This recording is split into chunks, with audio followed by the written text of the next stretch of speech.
오늘은 지난 시간에 이어서 빌립보서 3장이죠. 3장 8절부터 11절까지 오늘 공부해 보도록 하겠습니다.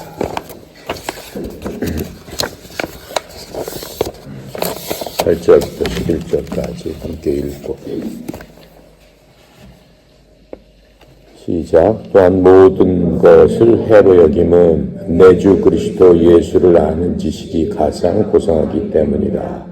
내가 그를 위하여 모든 것을 잃어버리고 배설물로 여김은 그리스도를 얻고 그 안에서 발견되려 함이니 내가 가진 의는 율법에서 난 것이 아니요 오직 그리스도를 믿음으로 말미암은 것이니 곧 믿음으로 하나님께로부터 난 의라.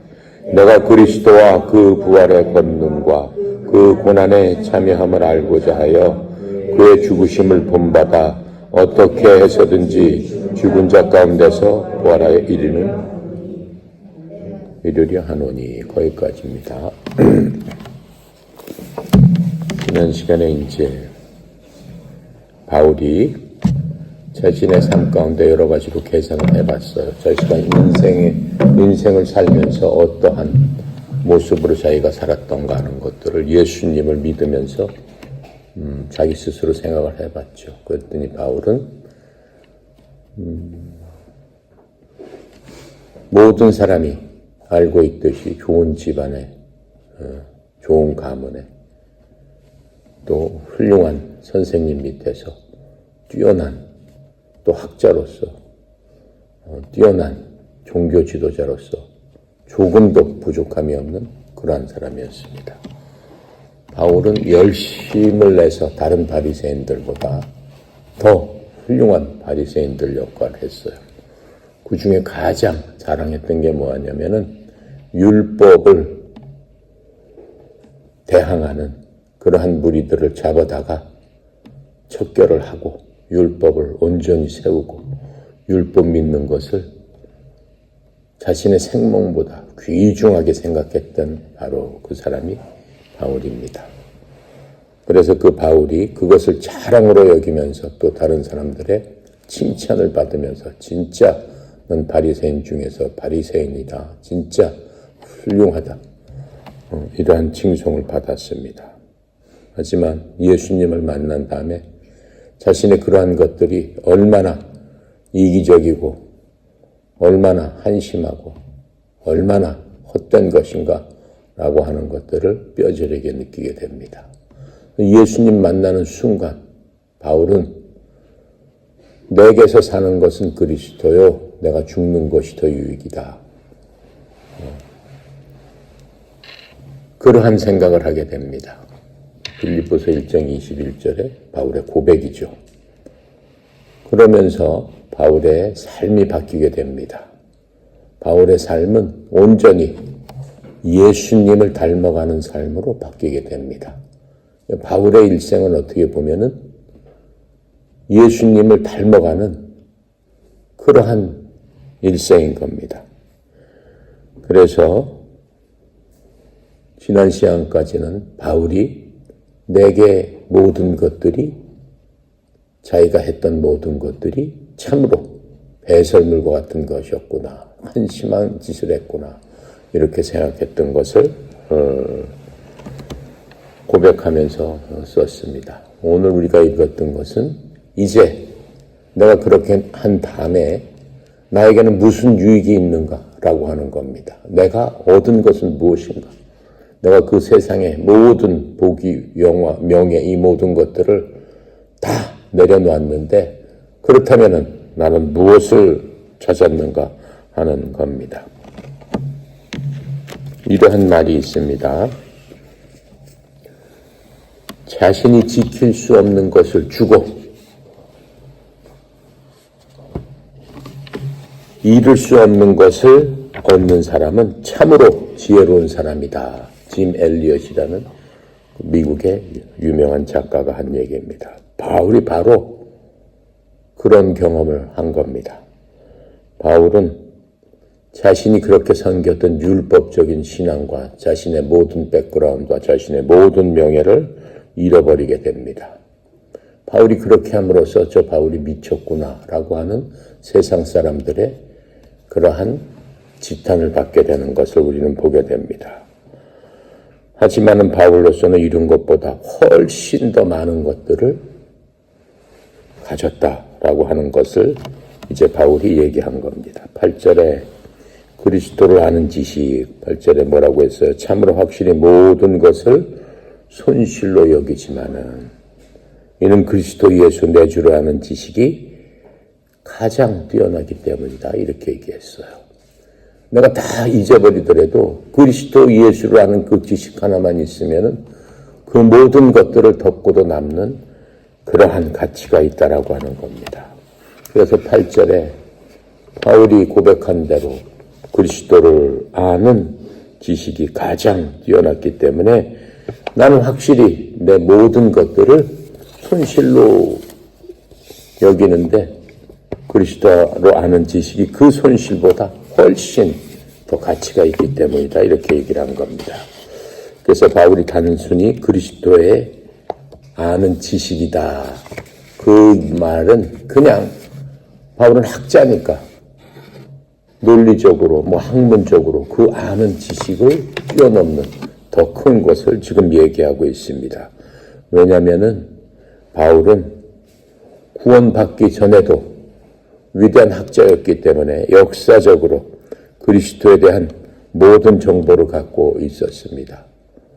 그리고 예수 그리스도를 갖다가 믿는 사람들을 핍박하기 위해서는 어떻게 했겠어요? 많은 연구를 했겠죠. 그래서 무엇이 잘못됐고 이것은 정말로 안 되는 것이다라고 하는 것을 논리적으로도 누구보다도 잘 알고 있었기 때문에 예수님을 그렇게 핍박을 하고 예수 믿는 사람들을 그렇게 잡아가둘 수 있었습니다. 그런데 이제 180도로 변해서 그리스도를 아는 지식이 그 모든 것보다 뛰어나다라고 했는데 그리스도를 안다는 이란 말은 무엇입니까? 그냥 그 사람 어디서 태어났고 아버지는 누구고 엄마는 누구고 그동안 한 일은 뭐고 이런 것을 떠나서 예수님과 개인적인 교제를 하고 예수님과 친분을 쌓고 그 사람에 대해서 겉으로 나타난 것이 아니고 내면적으로 아는 게 실제로 아는 겁니다. 성경에 보면은 뭐라고 써 있냐면은 킹 제임스 성경에서는 예를 들어서 결혼을 할 적에 누가 동침해서 아이를 낳느니라 이렇게 얘기를 했습니다. 하지만 킹 제임스 성경은 그렇게 얘기를 하지 않아요. 킹 제임스 성경은 섹스피어 시대 때 섹스피어 그 영향을 많이 받은 게 킹 제임스 성경이에요. 그래서 킹 제임스 성경은 1500년대 써졌지만은 한 번도 여태까지 한 글자도 바뀐 게 없어요. 섹스피어 시대 때 그 고문체 그대로 지금도 사용하고 있는 겁니다. 그런데 킹 제임스 성경에서는 남자가 여자하고 결혼해서 동침을 해서 이렇게 낳았다. 이렇게 설명을 안 하고 그 남자가 결혼해서 그 여자를 알게 되므로 여자도 그 남자를 알게 되므로 이런 식으로 설명을 해요. 그게 온전한 어떻게 보면 설명인 겁니다. 안다는 건 뭐예요? 모든 것들, 그 사람의 생각과 마음과 뜻과 이 모든 것들을 온전히 이해한다라고 하는 거예요. 결혼 생활에서 잘못된 부분 중에 많은 것들이 온전히 결혼을 했지만 자기 부인에 대해서, 자기 남편에 대해서 온전히 알지 못하기 때문에 많은 오해가 생기고 많은 갈등이 생긴다라고 하는 거예요. 성경은 그래서 사람을 알아야 된다 이렇게 얘기를 하고 있는 겁니다. 그래서 안다는 것에 대해서는 굉장히 깊은 영적인 의미가 있다라고 하는 겁니다. 그래서 바울은 그리스도를 아는 그러한 것을 통해서 예수님과 그러한 관계를 믿게 됐는데 그 아는 것의 기본은 믿음입니다. 결혼 생활도 마찬가지지만은 가정생활, 가족 관계도 마찬가지지만 인간 관계에서 알게 된다라고 하는 것은 믿음을 기본으로 했을 적에 그 아는 것은 형성되게 되는 겁니다. 믿음 없이는 알 수 없어요. 그래서 예수님께서 요한복음 17장 3절에서 이렇게 말씀해 주시고 있는 겁니다. 영생은 이것이니 곧 그들이 유일하신 참 하나님인 아버지와 아버지께서 보내신 자, 곧 예수 그리스도를 아는 것이니라. 그것이 영생이다라고 얘기하는 거예요. 이 말씀은 요한복음 1장 12절과 연결이 되는 겁니다. 영접하는 자, 곧 그 이름을 믿는 자, 곧 예수 그리스도를 아는 것.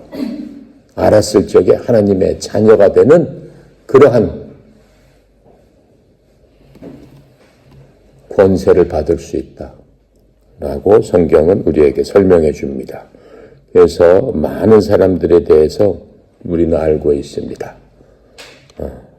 그렇게 한다라고 따진다면은 책을 통해서, 무슨 영화를 통해서, 뭐를 통해서, 심지어는 수백 년 전의 사람에 대해서도 우리가 알 수 있다라고 얘기할 수 있어요. 하지만 그것은 올바로 하는 게 아닙니다. 개인적으로 그 사람에 대해서 알 수 있는 방법은 없죠. 그렇게 할 수 있는 사람은 별로 없죠. 그래서 우리가 기독교 이렇게 얘기하는데, 즉 기독교 뭘 믿습니까? 저는 기독교인입니다. 저는 기독교를 믿습니다. 이렇게 얘기하죠. 기독이라는 말은 바로 그리스도라는 뜻입니다. 그리스도를 한자로 쓰면 기독이 되는 겁니다. 그래서 우리나라 말이 대부분 많은 부분에 있어서 한자를 사용하기 때문에 기독교도 마찬가지예요. 그래서 기독교는 곧 그리스도교다. 기독이라는 말은 곧 그리스도다. 곧 그리스도를 아는 것이 하나님을 믿는 것이고, 결국은 그것이 우리에게 영생을 주고 우리가 구원을 얻게 되는 거다라고 하는 겁니다. 그래서 구원은 예수 그리스도를 개인적으로 우리가 알 적에, 아는 방법은, 누구를 알기 위해서는, 여러분들도 친구를 깊이 세우고 깊이 알기 위해서는 어떻게 해요? 첫 번째, 뭐가 있어야 돼요? 상대편을 믿어야 되잖아요. 믿지 않고는 친구라고 할 수 없잖아요. 그래서 모든 그러한 교제의 기본은 믿음에부터 시작되는 거죠. 9절에 그리스도의라는 얘기가 나오게 됩니다.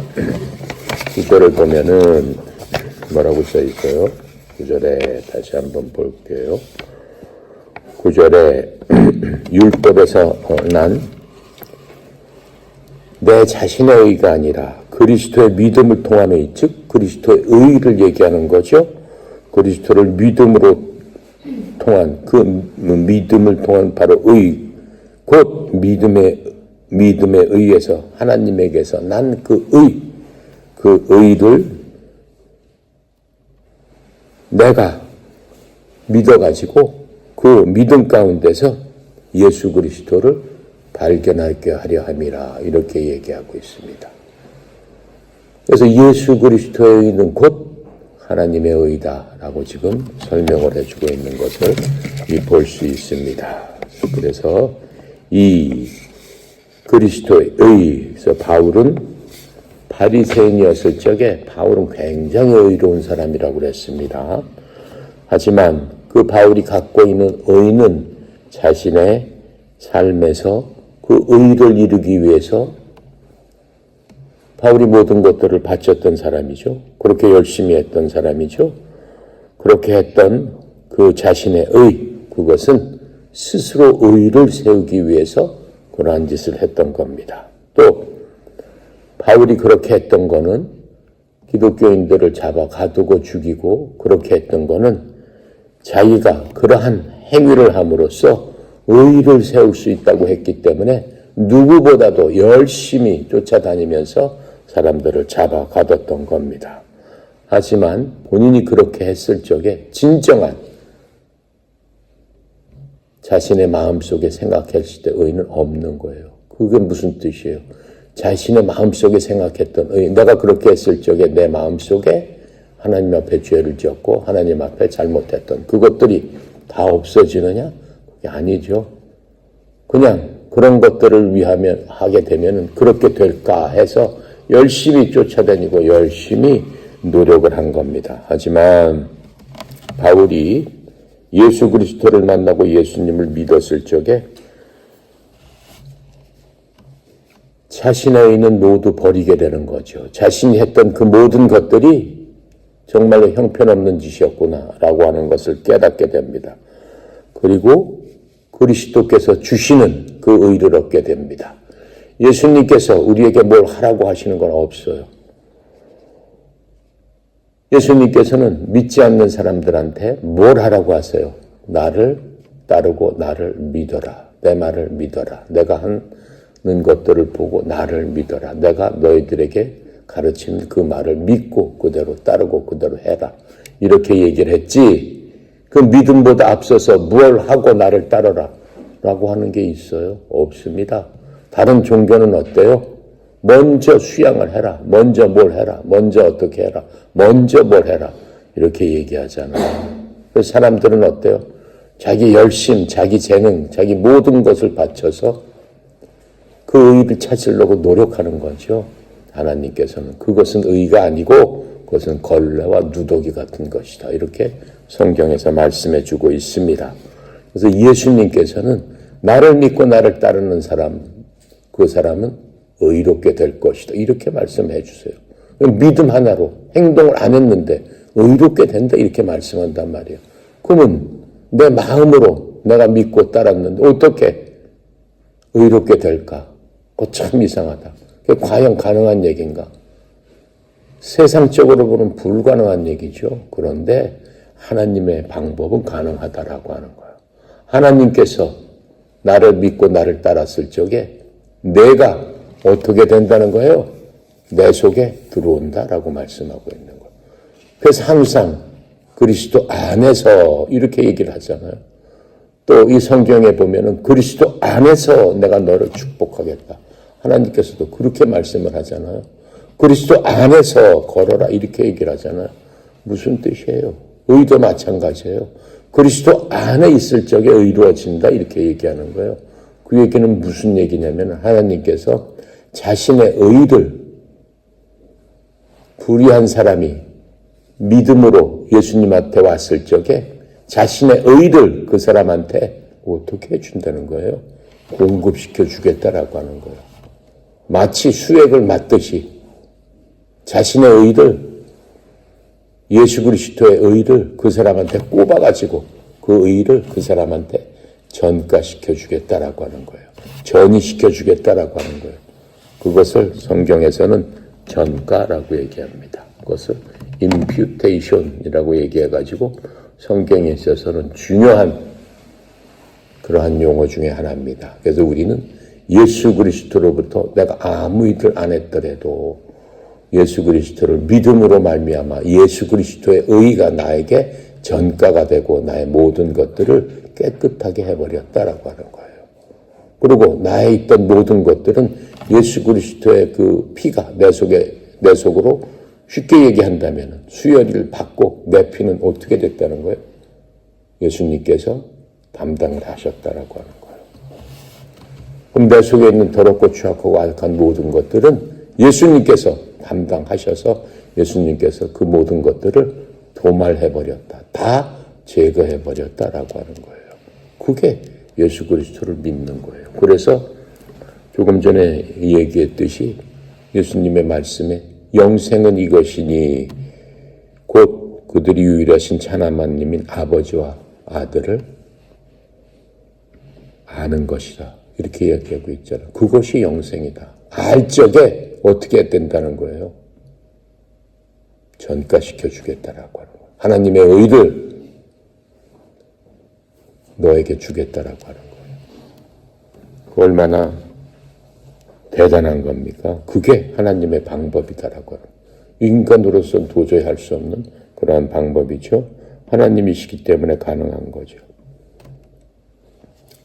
로마서 4장 1절부터 8절에 보면 이런 얘기가 나옵니다. 그러면 육체에 관하는 우리 조상인 아브라함이 발견한 것에 대해 우리가 무슨 말을 하겠느냐? 만일 아브라함이 행위로 의롭다고 인정받았으면 그 일에 대하여 자랑할 것이 그에게 있겠지만 하나님 앞에서는 없느니라. 성경 기록에서 뭐라고 말하느냐? 아브라함이 하나님을 믿음에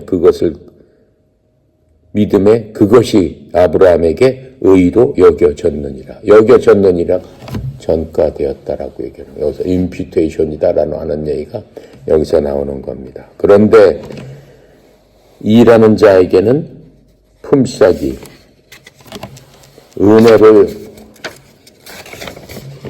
여겨지지 아니하고 빛으로 여겨지지만 일하지 않더라도 하나님의 뜻대로 살지 않는 자를 의롭다 하시는 분을 믿는 자에게는 그의 믿음이 의로 여겨지느니라. 이것이 또한 다윗이 행위가 없어도 하나님께서 의가 있다고 여기시는 사람의 복된 일을 묘사하여 이르되 저가 불법들을 용서받고 자기 죄들이 가리워진 자들은 복이 있으며 주께서 죄가 있다고 여기지 아니하실 사람은 복이 있도다 함과 같으니라. 이렇게 설명해 주고 있습니다.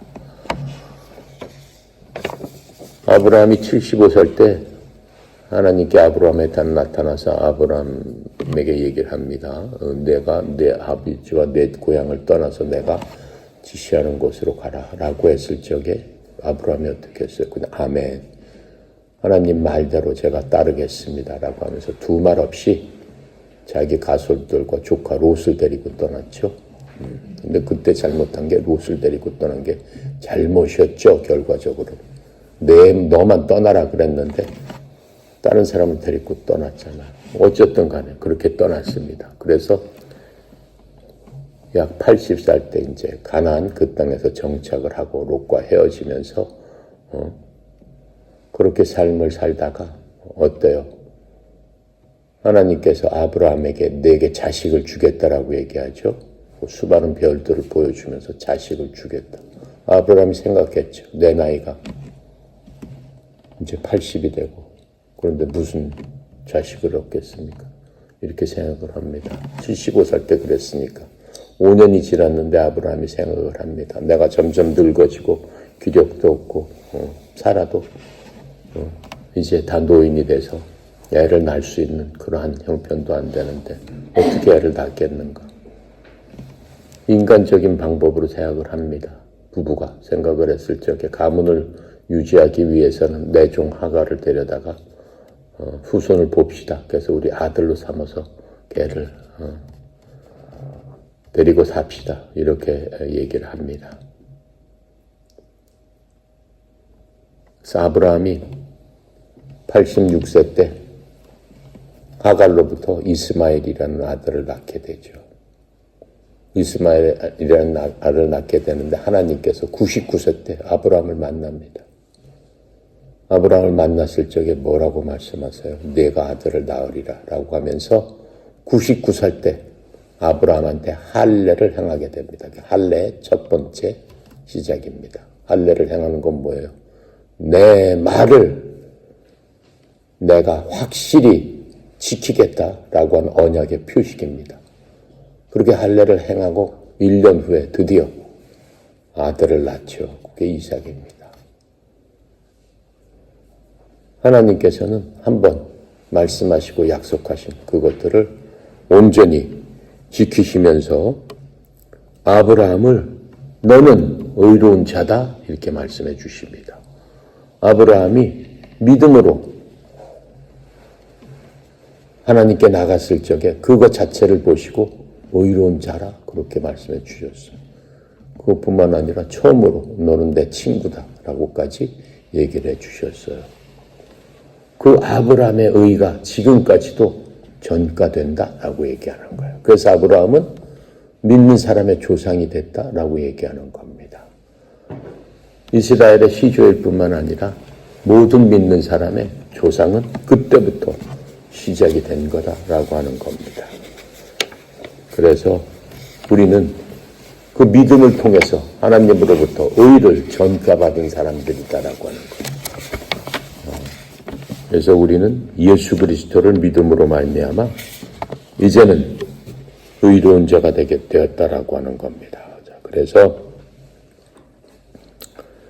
바울은 자신이 지난 시간에 계산해 봤다고 그랬습니다. 계산해 봤을 적에 자신한테 유익이 되는 것은 여태까지 자기한테 한 모든 것들은 그냥 소멸하고 없어지고 그냥 많은 건데, 이제 예수님을 만나면서 예수님께서 자기에게 해주신 것, 무엇보다도 의롭게 만들어준 것에 대해서 놀랄 수밖에 없었어요.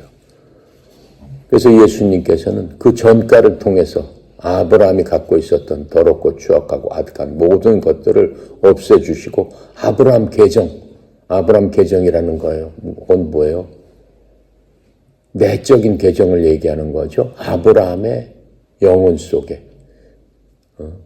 하나님의 의로 가득 차게 해주셨다라고 하는 겁니다. 그리고 바울이 자신의 그러한 것들을 살펴봤을 적에 자신이 영적으로 파산 상태에 있다가 충만함을 깨닫게 되는 거죠. 그래서 그가 나는 이제는 내가 사는 것은 그리스도시오, 이렇게 고백을 할 수 있었어요. 그러니까 내가 죽는다 하더라도 아쉬울 게 없다라고 하는 거예요. 왜요? 이 땅에 내가 갖고 있었던 모든 것들을 뒤돌아보니까는 그것은 정말 헛된 거고 없어질 거고 아무것도 아니더라 라고 하는 것을 깨닫게 된 겁니다. 그래서 바울이 그리스도를 믿었을 때 하나님께서 그리스도의 의를 바울의 계정에 기록된 것을 보여주셨다라고 하고 있어요. 우리는 생명책에 우리의 이름이 기록됩니다. 생명책에 이름이 기록되는데 생명책에 이름이 계속해서 기록되지 않은 사람은 결국은 천국에 못 가는 거죠. 갈 수가 없는 거죠. 바울은 그 이상으로 자신의 죄가 십자가에서 예수 그리스도의 계정으로 전가되었음을 깨달았습니다. 고린도후서 5장 21절에 이렇게 썼어요. 하나님께서 죄를 알지 못한 예수 그리스도를 우리를 위해서 죄가 되게 하신 것은 우리가 그리스도 안에서 하나님의 의가 되게 하려 하심이라. 그것뿐만 아니라 모든 죄를 예수님한테 전가시켜버렸다라고 하는 거예요. 의롭기 위해서는 일단 죄가 없어져야 되잖아요. 그 죄는 그럼 어떻게 처리하겠어요? 죄를 지면 하나님의 방법은 그냥 내가 하니까 지워주자. 그건 안 돼요. 죄를 지었으면 반드시 그 대가를 치러야 되는 게 하나님의 방법입니다. 하나님께서 말씀하시는 게 뭐예요? 내가 심은 대로 거두리라. 죄악을 범했으면 거기에 대한 응분한 대가를 치러야 된다. 그게 하나님의 방법이고 하나님께서 하시는 일입니다. 그랬을 적에 우리가 예수 그리스도를 통해서 의를 전가받게 되면은 우리의 죄를 누가 다 짊어졌다는 거예요? 예수님이 짊어졌다는 거예요. 예수님이 그 짊어지고 그 죄를 어떻게 처리하셨겠어요? 하나님이니까 그냥 없애버렸겠지. 그냥 없는 걸로 치자 그랬겠지. 안 된다니까요. 그건 하나님의 공의가 아니에요. 하나님은 공의의 하나님이라고 그랬어요. 모든 사람들에게 의를 보여주는데, 모든 사람들에게 공평하게 보여주는데 먼저 자신에게도 그 공의를 지켜야지. 내가 만들었기 때문에 내가 어긴다? 공의의 하나님이 아니죠. 하나님의 의로우심은 거기에 없는 거죠. 그래서 하나님께서는 그 죄를 짊어졌기 때문에 십자가로 가신 거죠. 십자가에서 어떻게 해요? 죄값을 치르셨죠. 죄값을 어떻게 치르셨어요? 아주 혹독하게 치르신 거죠. 자신의 생명을 내놔버린 거죠.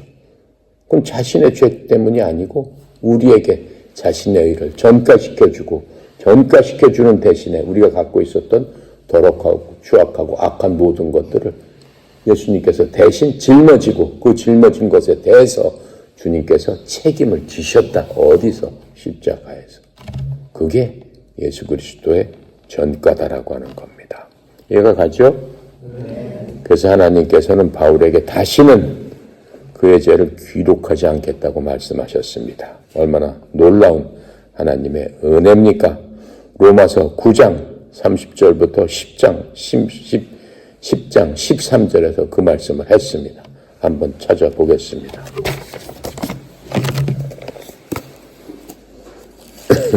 로마서 9장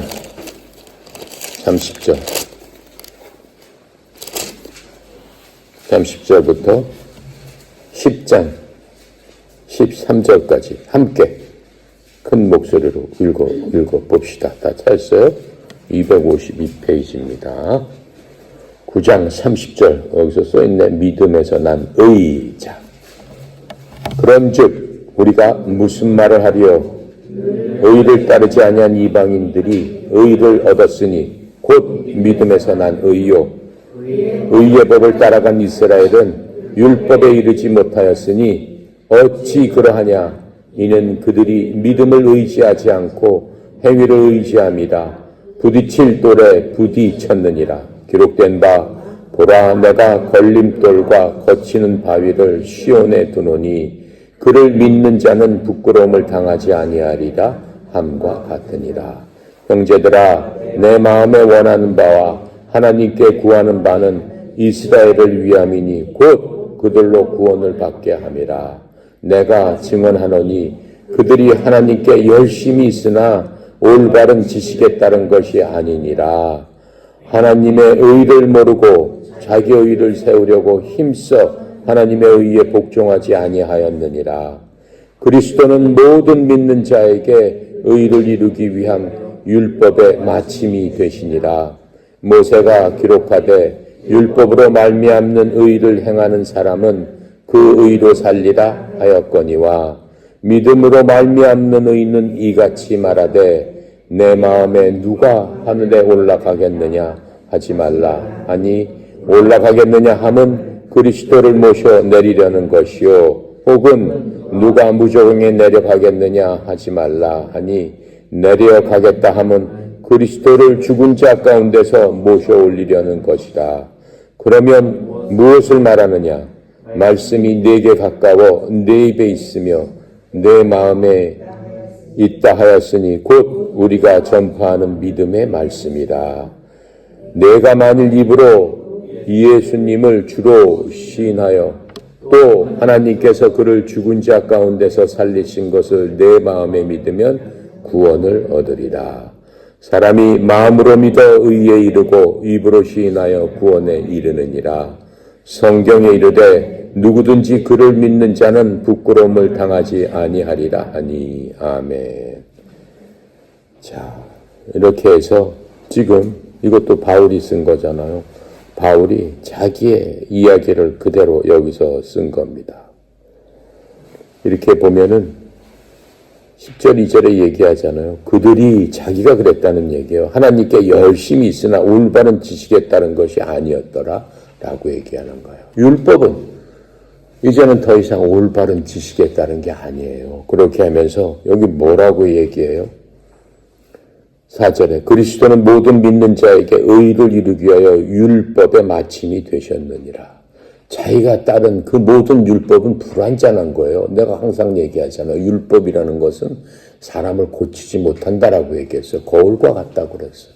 율법에 비춰봤을 적에 내 더러운 모습, 추한 모든 것들이 계속 보여진다라고 하는 겁니다. 인생 살아가면 살아갈수록 매일 먼지 묻고 더러운 것들이 묻는데 율법에 비춰보면 그 죽을 일밖에 없는 거예요. 그러니까는 일생을 고민하다 그거 지우면 또다시 생기고 지우면 또다시 생기고 하다가 그냥 죽게 되는 그러한 족쇄가 되는 게 율법이죠. 그런데 예수님께서는 어때요? 그 율법을 마쳤다는 얘기가 율법을 폐했다는 게 아니에요. 율법을 온전하게 완성을 시켜버리셨다라고 하는 거예요. 율법이 이제는 나를 어떻게 한다는 거예요? 너 잘못됐어 하는 것뿐만 아니고 이제는 더 이상 그게 아니고 율법이 어떻게 한다는 거예요? 나를 고칠 수 있는 그것으로 인도하는데 그게 바로 예수님이시더라라고 하는 거예요. 고쳐줄 수 있는 그분이 오셨다라는 거예요. 그러니까 율법을 통해서가 아니고 율법에 비친 그것들을 고쳐주는 그러한 종결자로 오셨다. 완성자로 오셨다. 그분이 예수님이다라고 하는 거예요. 그 완성의 방법은 어때요? 나의 더러운 것들을 무언가가 고쳐줘야 되는데 고칠 방법이 그동안 없었기 때문에 어떻게 했어요? 그 고칠 수 있는 방법이 하나님의 방법대로 누군가가 내 죄를 대신 속해야 된다. 그게 양이나 무슨 염소나 이런 거 갖고 동물의 피로서 내 피를 대신해서 죽였잖아요. 그래서 하나님 앞에 내 대신 얘를 죽이시고 저는 좀 살려주세요. 그렇게 빌었잖아요. 그렇죠? 그게 구약. 그 시대 때 그런 2000년 동안 행했던 그런 일이 있다라고 하는 거예요. 그러니까 그게 완전하게 되겠느냐라고 하는 거예요. 그리고 그렇게 하기 위해서는 내 스스로 못하잖아요. 그걸 빌어줄 사람이 있어야 되잖아요. 그 빌어줄 사람이 누구예요? 제사장이라는 거 아니에요. 제사장이 가서 내가 직접 하나님에 갈 수는 없다라고 했어요. 왜요? 죄인은 하나님 앞에 설 수 없기 때문에. 그게 하나님의 법칙이기 때문에. 하나님께서 용서하신 그 죄인들이 가서 어떻게 해요? 저 사람을 위해서 대신 빌어주고, 저 사람을 위해서 대신 기도해주고, 저 사람을 위해서 대신해주고. 그럴 수밖에 없어요. 왜요? 하나님 앞에 나갈 자가 없기 때문에. 그런데 어떻게 된 거예요, 이제는? 내가 죄가 없기 때문에 하나님 앞에 직접 가게 됐다라고요. 직접 갈 수 있는 방법은 그리스도를 통해서만 갈 수 있잖아요. 그러니까 우리는 항상 그리스도 안에서 있는다라고 하는 거예요. 그랬을 적에 우리가 하나님 앞에, 여러분이나 직접 기도하잖아요. 우리 시작할 때 기도하잖아요. 옛날엔 기도 못했어요.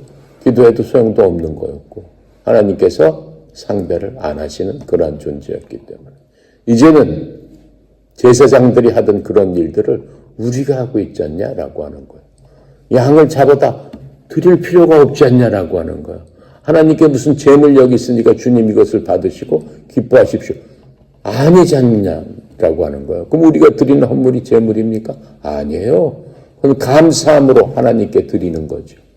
마치 무슨 율법 시대 때 하나님 앞에 드렸던 것처럼. 하지만 그 기능은 틀린 거죠. 이제는 오직 감사함으로. 뭐에 대한 감사함이에요? 우리를 우리에게 지금 해주신 그러한 하나님의 놀라우신 사랑에 대한 감사함이죠. 그 모든 것들을 이루신 건 그 안에 뭐가 있다라고 하는 거예요?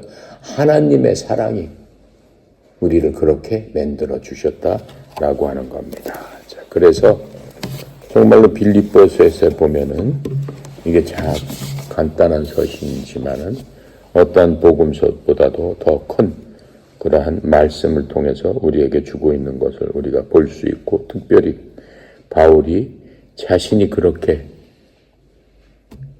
악한 일을 했던 사람인데, 근데 실제로 뭐 세상적으로 보면 뭐 아주 훌륭한 사람이었죠. 하지만 하나님의 눈으로 봤을 적에는 악한 거였죠. 예. 그러니까 우리는 어때요? 정말로 하나님 앞에서 두렵고 떨리는 마음으로 서야 되는 거죠.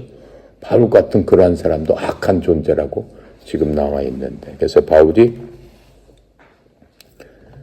이렇게 이스라엘 민족에 대해서 자기가 또 여기서 말하고 있잖아요. 자기 민족들에 대해서 말하고 있는 것은 바울이 구원받기 전에 자기네 삶에 그 해당되는 그러한 진리였습니다. 하지만 이제 이 구원받은 후에는 이제는 그리스도의 의 없이는 자신을 발견할 수 없게 되는 거죠. 그래서 온전히 예수 그리스도의 의를 통해서 우리가 의로워질 수 있다라고 하는 겁니다.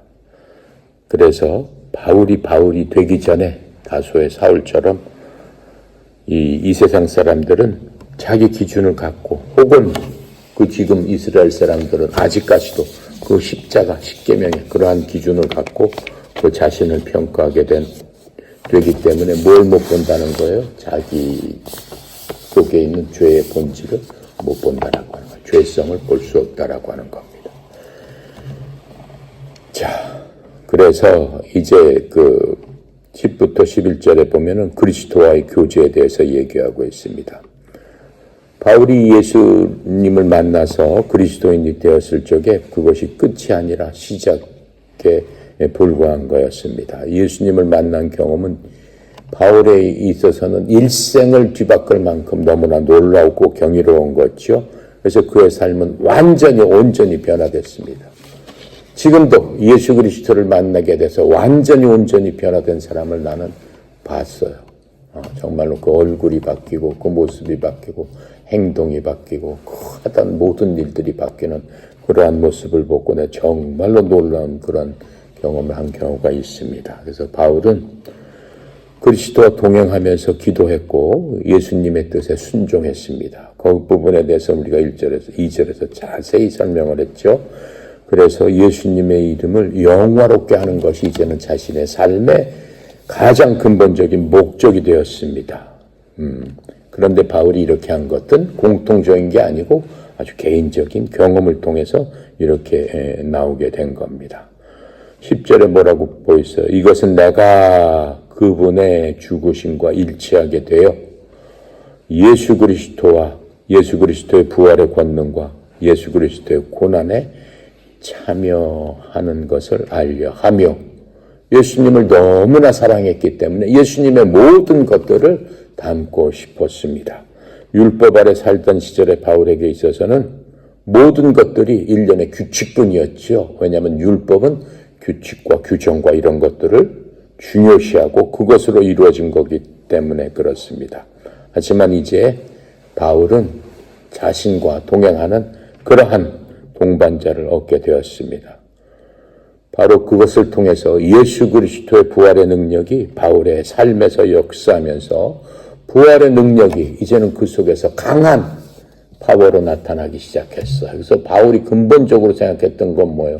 자기 마음속에 있는 모든 소망은 나로부터 나왔던 그러한 율법적인 그게 아니고 나의 모든 소망은 예수 그리스도를 중심으로 해서 하나님의 뜻 가운데 하나님의 뜻이 내 소망으로 나오고 그 소망을 내가 이루려 다니는 것이다. 하지만 내가 그렇게 이루려 다닌다고 할지라도 그렇게 이루게 해주시는 분은 하나님의 능력이다라고 하는 겁니다. 그래서 바울이 전 세계를 걸어서 3번이나 세계 일주를 할 수 있었지 않겠습니까? 어떻게 걸어서 사람이 세계 일주를 3번이나 해요? 있을 수가 없는 거죠. 그 세계 일주라고 해서 지금처럼 그러한 세계 일주를 얘기하는 거 아니죠. 벌써 2000년 전에 세계 일주면 어떻겠어요? 유럽하고 아시아 지역을 걸어 댕겼는데 그것만 해도 엄청난 대단한 그런 거 아니겠습니까? 그 당시 뭐 미국이 있는 줄 알았겠어요. 어디가 세계가 어떻게 있는지 어떻게 알겠어요. 하지만 바울은 그러한 능력을 누가 했다는 거예요? 자기가 그러한 소망을, 그 열망을 하나님으로부터 받았고 그렇게 가게 하신 그 하나님의 능력에 따라서 가는 곳곳마다 하나님 예비하시고 준비하신 그것을 통해서 그것을 성취할 수 있었던 것을 우리는 알 수 있습니다. 그래서 바울은 뭐예요? 그리스도께서 내 안에 살아 계십니다라고 고백을 합니다. 그것은 너무나 유명한 갈라디아서 2장 20절 여러분도 너무나 잘 아는 그 규절을 통해서 그리스도께서 내 안에 사시느니라 이렇게 고백을 할 수 있었습니다. 그래서 에베소서에서 보면은 바울이 그리스도의 부활의 능력을 어떻게 평가하고 있는가를 우린 또 알 수 있습니다. 부활의 능력을 아주 생생하게 평가하면서 그 능력에 따라서 자신의 삶이 어떠한 영향을 미쳤는가 하는 것도 우리는 알 수 있습니다. 우리가 단지 그냥 성경에서 배워서 예수님께서 부활하셔서 우리를 위해서 그 하늘에 가시고 올라가셔서 우리를 위해서 예비하시고 준비하시고 또 우리를 위해서 이 땅에 다시 오시는 그날을 소망합니다. 그것도 물론 중요한 거죠. 큰 소망이고 큰 기쁨이죠. 하지만 인생을 살아가면서 그 부활의 능력을 우리가 살아있는 육신을 갖고 있는 이때 그것을 경험할 수 있어야 되는 겁니다. 그 말씀이 에베소서에서 이제 자세히 나와 있습니다. 에베소서는 오래전에 우리가 같이 공부했는데 기회가 있으면은 에베소서를 또 공부해 보도록 하겠습니다. 자, 그러나 이제 바울이 그리스도를 위해 고난받던 것도 특권이라고 얘기했어요. 내가 그리스도의 부활에 참여하고 그리스도의 고난에도 내가 참여하기를 원합니다. 고난을 참여하기 싫죠. 근데 왜 참여한다고 그래요? 아무나 고난을 당하는 게 아니에요. 예수 그리스도의 고난에 참여한 사람은 특별한 사람만 참여하는 거죠. 성경에 보면은 내가 참여하고 싶다고 해서 참여될 수가 없어요. 예비되고 준비한 사람만이 예수 그리스도의 고난에 참여할 수 있는 겁니다. 빌립보서 1장 29절부터 30절에 그 얘기가 써 있잖아요. 공부한 거죠. 이는 그리스도를 믿는 것뿐만 아니라 그분을 위해 고난당하는 것도 그분을 위해서 우리에게 주어졌기 때문이다. 이렇게 설명하면서 그 고난이 그냥 고난이 아니다라고 하는 거예요. 이 고난에 참여한다는 거는 예수님과 그대로 공동운명체로서 함께한다는 건데 얼마나 대단한 겁니까? 아무한테나 주어지는 건 아니죠. 사도행전 9장 16절에 바울은 참으로 고난을 많이 당했는데 이렇게 씁니다. 그가 내 이름을 위하여 얼마나 큰 일들로 반드시 고난을 겪어야만 한지 내가 그에게 보이리라. 이거 누가 얘기한 거예요? 예수님께서 바울을 택하시면서 얘기했던 거예요. 그래서 바울은 뭐 특별한 사람이죠. 성경을 그렇게 많이 썼는데 그냥 평범한 사람이 쓸 수 있겠습니까? 특별한 사람이죠. 그래서 그리스도와 함께 걷는 것이 또한 바울에게는 실제적인 경험이기도 했습니다. 그렇게 세상적으로 보면 참 힘든 삶을 살았지만 그 센터 안에는 누가 있었다는 거예요? 예수 그리스도가 함께 있었고, 그래서 바울이 빌립보서 1장 21절 말 그대로예요. 내게는 사는 것이 그리스도요. 그렇기 때문에 죽는 게 나는 무섭지 않습니다.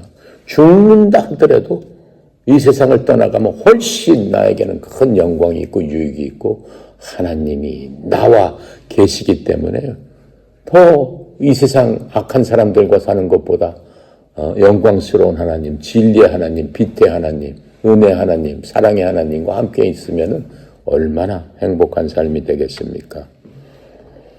로마서 6장 4절에 보면 이렇게 얘기합니다. 그러므로 우리가 죽음 안에서 침례를 받아 그리스도와 함께 묻혔나니 이것은 그리스도께서 아버지의 영광에 의해 죽은 자들로부터 일으켜진 것 같이 그렇게 우리도 생명의 새로움 속으로 걷게 하려 합니다. 우리의 죽음은 그렇다라고 바울은 고백하고 있는 거예요. 죽음이 전혀 무서울 것이 없고 두려울 것이 없다라고 하는 거예요. 영광 속에서 그리스도와 함께 걷는 그 순간이 죽음을 통해서 일어난다면 반드시 그 죽음은 어떤 것과 같아요? 웨딩홀에 신랑이 들어가는 것과 뭐가 다르냐라고 하는 거예요. 그것보다 더 영광스러운 것이 아니겠느냐라고 얘기를 하는 겁니다. 그래서 바울은 잃은 것보다 얻은 것이 훨씬 많았기 때문에 이러한 것들을 쓸 수 있었습니다. 사실 바울에게는 얻은 것이 너무나 감격스럽고 영광스럽기 때문에 다른 모든 것들은 그것에 비하면 온전히 쓰레기였다 이렇게 얘기를 하고 있습니다. 바울이 기쁨을 누린 것도 당연합니다. 그 마음속에 항상 기쁨이 있었고 그래서 바울은 지금 이걸 어디서 썼다고 그랬어요? 감옥에 갇힌 순간에 이것을 쓰고 있었다라고 하는 거. 항상 기뻐하라 이렇게 얘기하죠. 어디 이게 감옥에 갇힌 사람이 쓴 그 말씀이에요. 그 감옥에 갇힌 사람이 자유로운 사람한테 기뻐하라 이렇게 권면을 하고 있잖아요. 어떻게 그렇게 얘기를 하고 있어요? 세상적으로 보면 거꾸로 아니에요. 근데 그게 바울이다라고. 왜요? 그 힘의 원동력은 하나님이 항상 함께 하시기 때문에 그렇다라고 하는 겁니다. 그래서 우리가 그리스도 안에서 발견된다는 것은 영원한 가치를 찾는 것입니다. 여러분도 매일매일을 살면서 내가 그리스도 안에 있다라고 하는 건 그것은 대단한 큰 가치를 찾는 거고 정말로 이 세상에 줄 수 없는, 여러분이 찾을 수 없는, 이 세상에 없는 그러한 큰 가치를 찾는 것이기 때문에 여러분들도 바울처럼 영적인 그러한 마음을 가지고 하나님의 관점에서 모든 것을 봤을 적에 바로 그게 그리스도 안에 있게 되는 겁니다. 그래서 이 물질적인 것에 집착하는 사람들은 결코 진정한 행복을 얻을 수 없어요. 왜요? 물질에 집착하게 되면 지금 뭐 전쟁이 났으니까 내가 갖고 있는 주가가 어떻게 떨어지고 집값이 어떻게 떨어지고 정책이 변했기 때문에 집 두 채 살던 6개월 안에 다 팔아야 되고 세금은 이제 내 집값에 5%씩 매달 내야 되고 매년 내야 되고 이거 완전히 망했구나. 이거 어떻게 살 것이냐. 경기는 어려워지고 공장은 문을 닫고 회사는 부도 이거 참 큰일 났구나. 살 길이 막막하구나. 그렇게 생각하면 무슨 행복이 있겠습니까?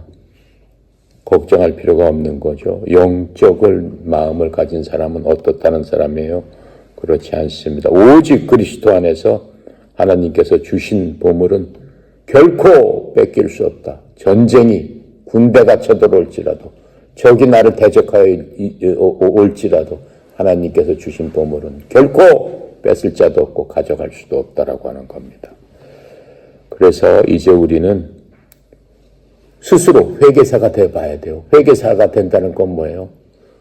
손익을 따져봐야 된다는 거예요. 내가 이 세상을 이렇게 애지중지 살아가는 것과 내가 소망을 갖고 하나님을 보고 그리스도 안에서 살아가는 내 삶과 무엇이 가치 있는 삶이냐. 그리고 영원히 내 모든 것들을 지키고 보호하고 더 풍성하게 만들 수 있는 삶이 무슨 삶이냐라고 하는 것들을 평가하는 그러한 우리가 돼야 됩니다.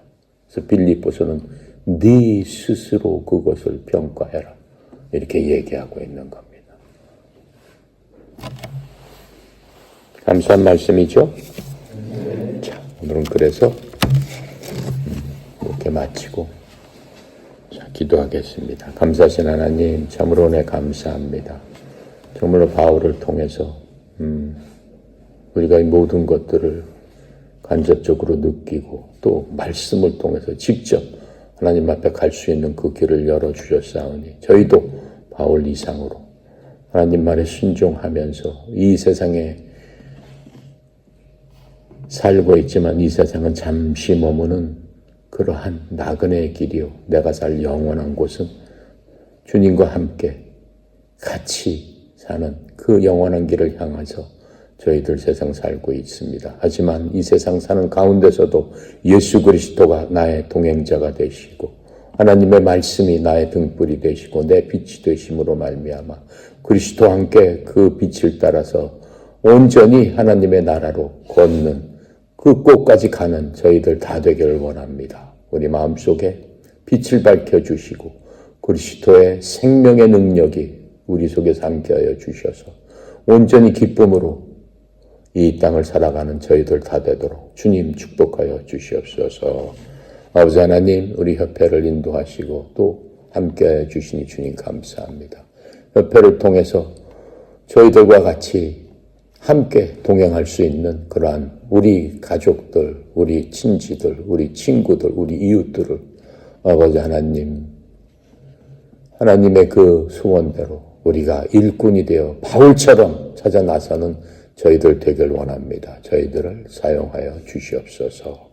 특별히 성령 이사장님 하나님 축복하셔서 하나님께서 귀히 쓰이는 축복의 통로로 주님 세우셨사오니 우리 협회 사방 곳곳 전국 곳곳에 주의 종의 그 크신 하나님의 축복을 전달하는 통로로서의 역할을 하는데 부족함이 없도록 하나님 역사하여 주시옵소서. 오늘도 모든 일정 주님께 온전히 맡겨드립니다. 감사드리며 우리 주 예수 그리스도 이름으로 기도드렸습니다. 아멘.